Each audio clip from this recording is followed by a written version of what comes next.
जनता का आशीर्वाद हम लोगों के साथ है। अच्छा। और हम अकेला मुखिया नहीं, जनता मुखिया बनेंगे। बस मेन मैनिफेस्टो जैसे शिक्षा के मामले में हमारे पंचायत में हाई स्कूल नहीं है। हम हाई स्कूल पे सबसे पहले ज़मीन का काम करेंगे। चुनाव आता है तो पुराने मुखिया जी उनको 1 महीने के लिए आधार कार्ड लेके पेंशन भरवा लेते हैं, 1 महीने के लिए आ जाता है। और यही इनका सबसे बड़ा प्रॉब्लम है, जो 1 महीने में ठगे जाते हैं क्योंकि अनपढ़ हैं, पढ़े लिखे नहीं हैं। जी नमस्कार, स्वागत है आपका। मैं हूं अविनाश भट्ट, आप देख रहे हैं द न्यूज़ हॉल्ट। देखिए, ऐसा है कि 9वें चरण का मतदान आज चालू है दूसरी तरफ, और हम जहां हैं वहां 10वें चरण में मतदान होगा। हम अभी हैं रानी 2 पंचायत में, जो बछवाड़ा विधानसभा में पड़ता है, और हमारे साथ एक मुखिया प्रतिनिधि हैं। आइए इनसे मिलवाते हैं। भैया, स्वागत है आपका हमारे चैनल पे। सबसे पहले आपका नाम जानना चाहेंगे। मेरा नाम श्रवण यादव है जी। शमसी बुटोल के रहने वाले हैं, पंचायत 202 में। और क्या करते हैं सरपंच जी आप? हम जैसे रहते तो दिल्ली में हैं, लेकिन यहाँ सारा परिवार यहीं रहते हैं। जैसे भाई है छोटा, विपिन मास्टर जी, सिक्को यादव, ये सब यहीं रहते हैं, यहीं समाज में सेवा करते हैं। अच्छा, आप हमको एक बात बताइए कि आपके घर से एक मुखिया प्रतिनिधि हैं मैदान में, महिला मुखिया प्रतिनिधि हैं, आप उनका प्रतिनिधित्व कर रहे हैं समाज में। तो किन तरह की चीज़ों को लेकर आप लोगों के बीच जा रहे हैं, क्या बातें कर रहे हैं वहाँ लोगों से? आपकी जो जनता है, जो मतदाता है, उनको क्या कहते हैं आप? क्षेत्र में बहुत सारी समस्याएं हैं। जैसे हमारे यहाँ सबसे बड़ी हमारी पंचायत में समस्या है हाई स्कूल का, जो आज तक हाई स्कूल नहीं है। पिछले 20 साल से मुखिया रहे, लेकिन इस शिक्षा के मामले में कोई पहल नहीं की है। स्वास्थ्य की सबसे बड़ी समस्या है, जो पंचायत के अंदर एक भी स्वास्थ्य केंद्र नहीं है। तो हमारी प्लानिंग है 2 पंचायत के अंदर 2 स्वास्थ्य केंद्र, एक कम से कम हाई स्कूल का। ये सारी प्लानिंग है। छोटी छोटी जैसे पेंशन की सुविधाएं बहुत कम है। राशन बीपीएल कार्ड नहीं है लोगों के पास, बहुत कम लोगों के पास बीपीएल कार्ड है। यही सारी बहुत सारी परेशानियां हैं। अच्छा, बीपीएल कार्ड वगैरह भी अभी तक मुहैया नहीं हो पाया। और जन वितरण प्रणाली का जो है, वो सब कार्ड है सभी लोगों के पास? बहुत कम लोगों के पास है। जैसे राशन कार्ड जो है बहुत कम लोगों को। अभी भी अगर क्षेत्र में चलेंगे तो जिन गरीबों के पास होना चाहिए, उनके पास राशन कार्ड नहीं है। अगर एक परिवार में एक नौकरी करते हैं और दूसरे की हालात बहुत दयनीय है, लेकिन उनके पास राशन कार्ड नहीं है। इस तरह की बहुत सारी समस्या हैं क्षेत्र में। यही नया टोला शिबू टोल जाएंगे तो वहाँ सबसे बड़ी समस्या है इसी तरह के। हमारे पंचायत में जैसे जाएंगे वार्ड 3, वार्ड 4, वार्ड 5, वार्ड 1, ये सब में इसी तरह की समस्या है। बहुत सारी समस्या जन वितरण का और राशन कार्ड का, पेंशन का। बहुत सारे बुजुर्ग हैं जो कभी पेंशन का नाम पे कुछ आज तक, चुनाव आता है तो पुराने मुखिया जी उनको 1 महीने के लिए आधार कार्ड लेके पेंशन भरवा लेते हैं, 1 महीने के लिए आ जाता है। और यही इनका सबसे बड़ा प्रॉब्लम है, जो 1 महीने में ठगे जाते हैं क्योंकि अनपढ़ हैं, पढ़े लिखे नहीं हैं इस तरीके के लोग। तो इनके साथ इस तरह वृद्धा पेंशन भी नहीं मिल पा रहा। कम से कम 10% लोगों के पास जो हालात उनके खाने लायक नहीं है, उनके पास भी वृद्धा पेंशन उनके पास नहीं पहुँच पा रहा है। और जैसे देखिए, 7 निश्चय योजना के अंतर्गत बहुत सारी चीज़ें हुई है ना, बहुत सारे पंचायतों में बहुत सारा बदलाव भी हुआ है ना। कहीं सड़क बन रहे थे, कहीं भवन बन रहा है, कहीं मनरेगा का काम चल रहा है।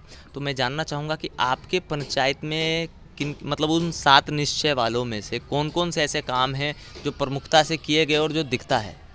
हमारे पंचायत में कोई ऐसा जैसे नरेगा का काम है, वो भी कहीं भी नहीं दिखता है। अच्छा। चाहे 1 नंबर से लेके 15 नंबर वार्ड तक देखेंगे, कहीं नरेगा का काम नहीं हो रहा है।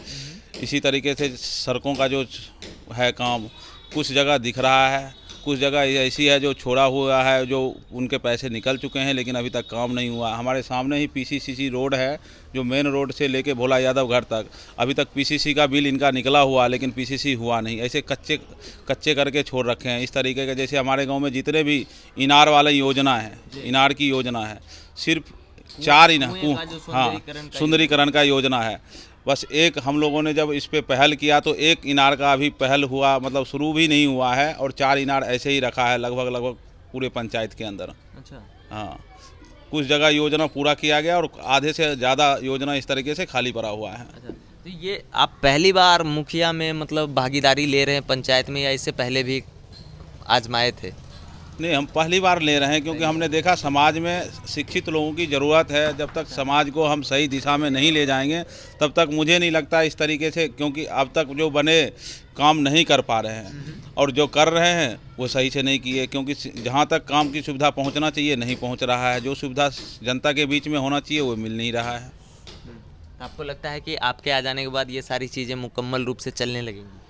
जब शिक्षित लोग आएंगे, मैं ये नहीं कह रहा हूँ जो मैं ही आऊँगा, शिक्षित लोग आएंगे तो समाज का विकास होगा। मतलब फिर तो मैं यही कहूँगा कि अभी जो निवर्तमान है वो शिक्षित नहीं है क्या? शिक्षित नहीं है तभी तो इस तरीके का मतलब काम नहीं हो पा रहा है। जो काम हो जाना चाहिए वो काम नहीं हो रहा है। समाज में इस तरह का विद्रोह, अगर हमारे खिलाफ विद्रोह है, लोगों के आज जनप्रतिनिधि है लेकिन उनके पास जनता उनसे विद्रोह है। नहीं, अगर धुआं है तो चिंगारी है। जरूर होगी। हाँ, है ना?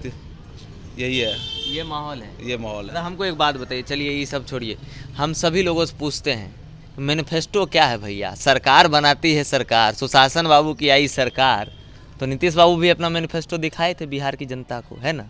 तो एक मुखिया जब आएंगे नॉमिनेशन करा के जनता के बीच में, तो उनको भी तो कुछ मैनिफेस्टो बताना ना पड़ेगा भाई अपनी पंचायत के पब्लिक को।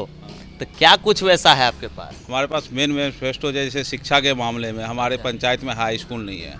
हम हाई स्कूल पे सबसे पहले ज़मीन का काम करेंगे। जो ज़मीन चाहे जनता से जिस तरीके से व्यवस्था हो वो व्यवस्था करके ज़मीन फिर उस पर हाई स्कूल बनवाएंगे। स्वास्थ्य केंद्र नहीं है, स्वास्थ्य केंद्र 2 स्वास्थ्य केंद्र बनवाएंगे। ये 2 मुख्य हमारा वो है, स्वास्थ्य और शिक्षा, है ना? हाँ। रोजगार के लिए कुछ विशेष है क्या? रोजगार के लिए तो मान लीजिए ऊपर से प्रधानमंत्री योजना से जैसे नरेगा है, नरेगा में ज़्यादा से ज़्यादा लोगों को रोजगार देंगे। नरेगा में रोजगार देंगे, है ना? चलिए, ये मैनिफेस्टो हम मतलब कुल मिला के यही समझे कि प्रायोरिटी जो है स्वास्थ्य और शिक्षा को दे रहे हैं आप, है ना?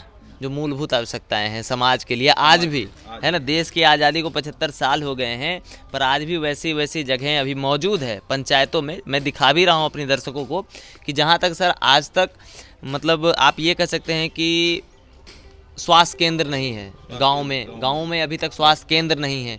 और कुछ तो ऐसे गांव हैं सर कि बहुत बहुत बड़ा कम्युनिटी है मगर वहाँ एक हाई स्कूल नहीं है। जैसा आप बता रहे थे ना, आपके यहाँ हाई स्कूल नहीं है। तो ये मसला सिर्फ आप ही के पंचायत में नहीं है, बिहार के बहुत सारे पंचायतों में ऐसा हो रहा है। तो अगला नेक्स्ट यही रहेगा कि क्या लग रहा है, अभी तो पंचायत चुनाव का मौसम है, 10वें चरण में आपका चुनाव होने वाला है। लगभग तमाम पंचायत के लोगों से गेट टुगेदर कर रहे होंगे आप, फेस टू फेस तो मिलना तय है। तो रिस्पॉन्स कैसा मिल रहा है पब्लिक का? जनता का प्यार और आशीर्वाद अच्छा मिल रहा है। और जिस तरीके से हमारा मैनिफेस्टो है जो शिक्षा और स्वास्थ्य के ऊपर, इस हिसाब से और लोगों के बीच जा रहे हैं शिक्षा और स्वास्थ्य को लेके, तो लोग इस चीज़ से खुश होकर कहते हैं जो हम आपके साथ हैं। अच्छा है, पहले कोई भी जनप्रतिनिधि शिक्षा और स्वास्थ्य के लिए बात नहीं करते थे? आज तक कोई प्रतिनिधि इस मामले में बात ही नहीं करते हैं। वो तो सीधा कहते हैं जो हम पैसे देंगे और वोट लेंगे। अच्छा एक बात बताइए, जाति फैक्टर काम करता है क्या अभी भी? पंचायत चुनाव में तो करता होगा सर थोड़ा थोड़ा। पंचायत चुनाव में ऐसा नहीं है, जाति फैक्टर काम करता है। सबसे बड़ी बात है जो ये किनके पास काम करने की और किस तरीके की क्वालिटी का वे है उनके हुए, कोई जाति फैक्टर कोई खास काम नहीं करता। हाँ, तो आपके लिए ये सारी चीज़ें मायने नहीं रखती? ये मायने नहीं रखती, जाति फैक्टर कोई मायने नहीं रखता। जाति फैक्टर मायने नहीं रखता, कोई मायने नहीं है ना? रखता। आप चलिए जाति फैक्टर हमको थोड़ा सा उस समीकरण समझा दीजिए, कैसा माहौल है आपके समाज में? कौन कौन से कम्युनिटी के लोग ज़्यादा है?